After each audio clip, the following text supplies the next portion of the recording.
ఏం పేరు పేరు? నా పేరు అంజయ్. అంజయ్య. ఇదే ఊరు? ఇదే ఊరు. ఓకే. కాదే అంజయ్య, ఇప్పుడు నేను ఏమంటానంటే, ఇప్పుడు సంవత్సరం అడిట్గా అంటే 13 నెలలు అవుతుంది మరి కాంగ్రెస్ గవర్నమెంట్ వచ్చి. గతంలో మనకేమో బీఆర్ఎస్ ఉంటుండే. మారే మార్చిరు మీరే, అవునా? మనకు రావాలి, ఈయన వస్తే మనం మంచి పనులు చేస్తాను మార్చినాం. మరి ఎట్లా అయింది? మరి ఏమి తమ బీదోళ్ళకు ఆయన 3 ఎకరాలు అన్నాడు, అది పోయింది. బెడ్రూమ్ అయిపోయింది. ఈసారైనా వస్తే మరి మా పేదవాళ్ళకు, ఇప్పుడు నాకు 3 ఆడపిల్లలు, నాకు తులం భూమి లేదు, నా పిల్లలు అస్సలు లేదు, ఒక ఇల్లు జాగ్రత్త ఏది లేదు. ఇక మాకు అన్న ఏమైనా పేదలకు సాయం చేస్తారంటే ఈసారి చేస్తాను. ఏం చేయాలి? గ్యారెంటీలు పెట్టిండు కదా, 6 గ్యారెంటీలు ఇంక పెట్టిండు కానీ సార్ నేను చెప్తున్నా, మరి ఎప్పుడు ఇస్తాడో, మరి ఆయన ముందు తీసుకుని ఎప్పుడు ఇస్తాడు? మరి మీ కోమటిరెడ్డి, మీ ఎమ్మెల్యే ఎవరు? కోమటిరెడ్డి వెంకటరెడ్డి. మరి ఎప్పుడైనా వచ్చినప్పుడు అడిగిరా ఆయన్ని? ఏ సార్, ఆయన ఇప్పుడు మధ్య నడుస్తుంది,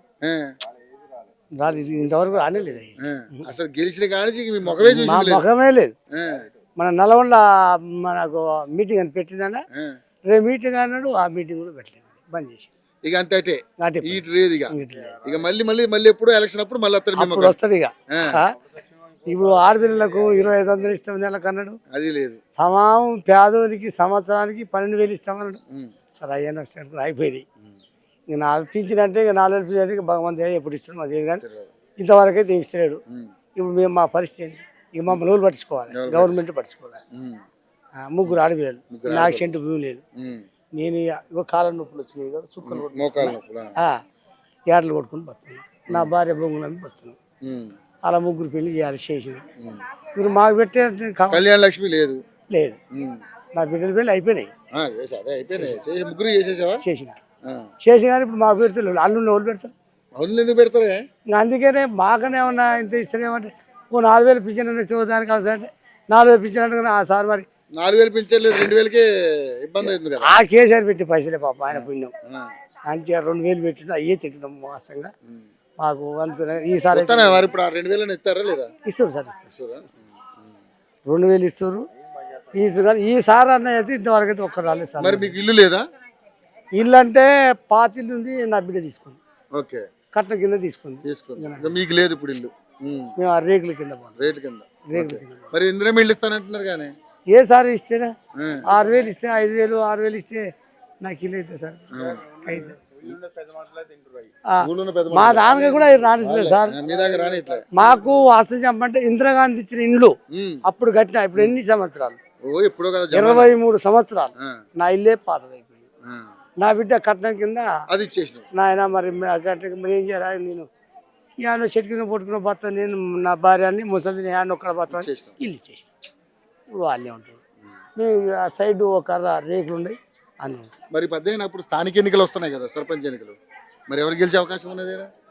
ఏ సరే పెద్ద పోటీ పడ్డది, ఎవరు గెలిచేది కూడా తెలియదు, నమ్మకం చెప్పలేదు. 5 ఉన్నారు పోటీ మీద, 5 ఉన్నారు. సాధ్యంగా అయితే ఇంటికి 5,000 వస్తుంది. ఏది ఎప్పుడు ఇదివరకు అయితే లేదు సార్. ఇదివరకు అయితే 1,500 2,000 ఇచ్చారు, తీసుకుని అవద్దవాడం. ఇక మాకు ఇంతవరకు తీయలే. మీరు ఇస్తారు, ఇచ్చినా కూడా మేము కూడా ఏం చేస్తాం. కానీ ఇప్పుడు డబ్బులు తీసుకుంటే రేపు పనులు చేస్తారు, చేయరు. అట్లా కొంత బ్యాంక్ తీసుకుంటున్నారు చాలా వరకు. తీసుకోకూడదు కదా మరి. అదే నేను చెప్తాను కదా, మనకు పనులు కావాలంటే చేస్తారు, చేయరు. ఇప్పుడు తీసుకుంటే పనులు ఓటేసినావు, డబ్బు తీసుకునేసినావు అంటాడు. మునుపో సార్ అన్నారు కూడా సార్, ఆ మాట అన్నారు. పుణ్యానికి వేసిన ఎవరు నాకు 2,000 ఇస్తే ఓటేసిన మనం. ఇక్కడ పంచాయతీ పోవాలంటే పెద్ద మనిషి తీసుకపోతే 10,000 జైలు ఉండాలి. ఆడ పంచాయతీ తీరు కాకముందే ఇక్కడ మందు తేరి కోళ్ళగోరి ఫ్రై మళ్ళీ స్టేషన్ పోతే ఆడ పైసలు పెద్ద మనుషులు తిని నాయకులు తిని ఇక మళ్ళీ మనకి ఎక్కడ సరిగ్గా నాకు ఎక్కడ చెప్పు, ఇంటికి రాను ఏడ్చుకుంటా